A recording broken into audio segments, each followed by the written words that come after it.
That brings us to the co-main event of the evening, which takes place in the lightweight division, as we have Benoit Saint-Denis coming in at minus 155. He goes up against Paddy the Baddy Pimblett, who comes in at plus 135.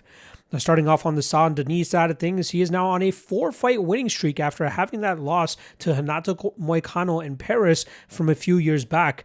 He was able to go out there and submit Kyle Prepelic, which I think a lot of people expected him to do. He was able to pull off the upset against Mauricio Rufy. If that was a fight where a lot of people thought Rufy was going to be able to find the knockout against Saint-Denis. We cast a big underdog ticket on Saint-Denis that night, fading the hype of Rufy. He looked pretty good in that fight. Got to his grappling in the first round, couldn't get the finish. It seemed like he was slowing a tad, but luckily for him, it seemed like Rufy was already broken as well in that second round, and that allowed Saint-Denis to get back to his grappling and find the finish. Then he got a quick knockout over Beneil Dariush, a fight where I chose to fade Benoit Saint-Denis because I thought Dariush was just a better version of Saint-Denis, but the chin of Dariush did not allow us to see that fight play out. And then last time around, we saw Saint-Denis get the TKO finish over Dan Hooker after absolutely mauling him in the grappling room. Although we did see some good work from Hooker in the beginning parts of that fight, sticking and moving, showcasing good takedown defense, threatening with the front choke whenever Saint-Denis would get into a bad takedown attempt, and that allowed Hooker to really pick apart Saint-Denis. Unfortunately, there were a few fight IQ mistakes that Hooker ended up making, allowing Saint-Denis to get to a good enough position to get him to the ground, and that happened again in the second round, leading to Saint-Denis getting that TKO win. Now, Saint-Denis, we know what the name of the game is, right? He looks to take fights to the ground. He looks to smash to a dominant position, and he looks to get a finish. His striking, kind of non-existent. He's very uncomfortable in the striking realm. That's why he often gets picked apart on the feet when he's forced to strike for long periods of time. He loves to throw a naked kick to the body from his power leg to try to just get some offense going there. But when he throws his hands, he's very uncomfortable. Leaves his chin up in the air, usually blitzes forward, and that's where he can often get clipped and countered by better strikers. But his durability has held up well enough recently, other than that Dustin Poirier loss, where he's been able to eat a few shots and still get to his game, and then from there, it's usually a wrap when he's able to get fights to the ground. I still have a little bit of question marks about his cardio, especially after what we saw in the Dustin Poirier fight. That was a fight where I had Saint-Denis as a lock of the night play against Poirier, and seeing his gas tank fade him the way that it did was very surprising, although a lot of people believe that it was due to the staph infection that he was dealing with going into that matchup. There have been a few fights where he's been able to pull off second round submissions and finishes since then, but he's been going up against guys that he's been able to take to the ground with relative ease, and then hasn't really struggled in terms of establishing that dominant position and eventually getting to that finishing spot. So I still have some question marks about whether how effective he can really be utilizing that type of style. Now this weekend, he's going up against Paddy Pimblett, who finally got his shot at UFC Gold back in January as he went up against Justin Gaethje, and he went into that fight as a minus 250 favorite, if I'm not mistaken.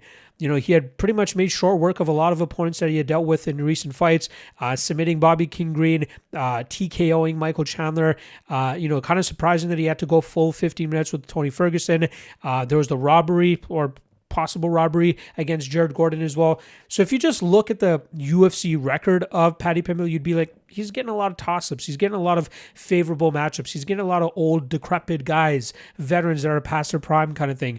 And then we saw him obviously get exposed a little bit by Justin Gaethje, where Gaethje just outstruck him, just shut down the grappling of Pimblett, forced him to strike with him. And outside of, I think it was round 2 or round 3 where Pimblett actually had some success, it was largely a fight dictated by Justin Gaethje that ended up going the full 25 minutes. So if anything, we can maybe applaud Pimblett for his durability and his chin in terms of the amount of damage and just sheer butchering that he suffered at the hands of Justin Gaethje.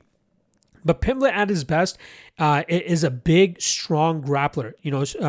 Striking-wise, nothing special. He throws a lot of kicks to the lead leg of his opponent. He doesn't look all that comfortable in the striking realm. Kind of leaves his chin up in the air as well whenever he throws down. But it's really about him getting to his grappling. He's a big, strong guy, right? Metric-wise, 5'10", 73-inch reach, sure, but we know how big he gets between fights, and that's why he doesn't fight all that often. This is a seemingly quick turnaround for him, right? About 6 months later, after that loss to Justin Gaethje, normally we see him sit out a little bit longer because he likes to indulge in his food and stuff, and then he slowly works his way back down to a cuttable weight so he can get back to 155. So it seems like he knows that he wants to get back on the horse sooner than later. He wants to try to work back to a title fight of some sort. And we got to see, the hype finally eclipse his talent in the Justin Gaethje fight. So we know he's not this crazy good fighter that the UFC was making him out to be, but now we get to really see where his potential ceiling could actually be. Now, this is such an interesting matchup to me because I feel like both these guys are very similar. Maybe you give Saint-Denis the slight edge in terms of aggressiveness because this guy actually goes out there and just tries to run through his opponents. He tries to land his kicks, tries to land some punches, get to the grappling and try to get the back of his opponents. Whereas Pimblett is a little bit more cautious, right? He doesn't mind taking his time a little bit more. He likes to, he loves to throw frustrating shots. Like the way that he approached the King Green fight, we saw him really land some weird shots to the knee of Green, and I think that's what ultimately led to Green shooting the takedown that he did, that led to Pimblett snatching onto that submission and forcing the choke there. So it's going to be interesting to me to see how Pimblett approaches this fight. Saint-Denis will likely be on the gas. Saint-Denis is likely going to be looking to grapple and get to his wrestling, but I think Pimblett's strength and grappling as well could help him stay safe enough. I don't doubt that Saint-Denis can land some takedowns and have some success, but I'd be surprised if he can get to a position that would actually finish Pimblett. I think Pimblett's resilience, especially early on in this matchup, will pay off for him in the second and third rounds, as I think we see Saint-Denis start to struggle. I think we see Saint-Denis start to slow, and that's where I think that the strength of Pimblett will allow him to come back and really have big success in the second and third rounds, leading to Pimblett winning this fight on the scorecards. Now, I'm sure I'm going to get flamed, right? The recency bias is, in my opinion, the reason that Pimblett is possibly the underdog in the spot. This could be closer to a pick-em fight if we're just going skill for skill and not really taking anything into consideration in terms of the recent fights that they've had. But Saint-Denis being on a 4-fight winning streak, finishing every single one of those opponents, whereas Paddy Pimblett's coming off a pretty poor showcase against Justin Gaethje.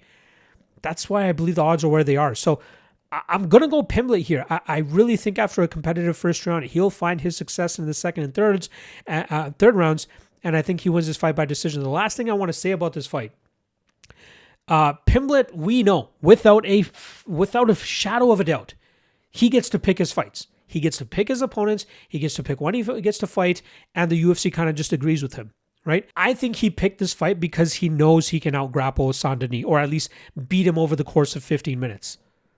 I believe that's fully why he took this fight. And I don't normally lean on those types of things to try to make a prediction. It has a little bit to do with that, but also the skill aspect of this fight. I have to believe that Pimblett knows that he can win this fight, and as the slight dog here, I think he's more than capable of pulling off the upset. So I'm going to go Pimblett by decision after a competitive first round.